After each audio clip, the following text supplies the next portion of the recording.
his own precious flesh. Fear and excitement crowded the men's minds. A Frenchman, suddenly alert to the danger, grabbed his musket and fired. Washington rose to his full height. Fire! The crash of his men's volley shattered the quiet. Time galloped. The startled Frenchmen scrambled. Some fell. Some lifted their firelocks to shoot back. No man could reload quickly enough. The milky gunpowder smoke smeared the air with a sulphurous haze and the taste of burnt metal. Washington stood exposed on the right, sword in hand, shouting orders to his men. An officer must post himself in the thickest of the fighting. Throughout his military career, Washington would never shirk the danger of combat. He heard the thud of a bullet tear into the torso of the man beside him. A leaden musket ball 3/4 of an inch across could penetrate 6 inches of pine. Its effect on flesh from short range was murderous. The Virginian fell heavily to the ground, blood gushing. The enemy were running, intent on escape. Faces painted with yellow, black, and red stripes suddenly leered through the leaves in front of them. The Frenchmen came sprinting back, throwing down their weapons, begging for mercy. Washington's initial taste of combat, lasting less than 15 minutes, had ended in the savor of victory. Still sizzling with adrenaline, he would write to his 18-year-old brother Jack, "I can with truth assure you, I heard bullets whistle, and believe me, there was something charming in the sound." What happened next was not charming, and Washington would write of it to no one. As the Indians pushed forward, Washington ordered his men, giddy with the thrill of their first fight, to close ranks around the French prisoners. The frightened captives cringed at the Indian war whoops.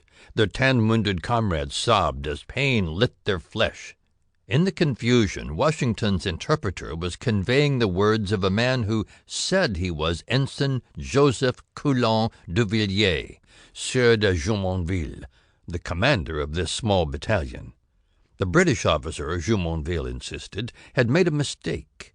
The French soldiers were not a war party, merely an escort. He was an envoy sent to deliver a message from His Most Christian Majesty Louis XV, Le Roi. He produced a document that established his authority and contained a proclamation. His words clouded Washington's mind. Violating the customs of diplomacy could stain a man's honor. Worse, his blunder could spark a war. Britain and France had managed 6 years of uneasy peace since the Treaty of Aix-la-Chapelle. This incident might threaten the delicate equilibrium. One of Jumonville's aides began to read the proclamation in French.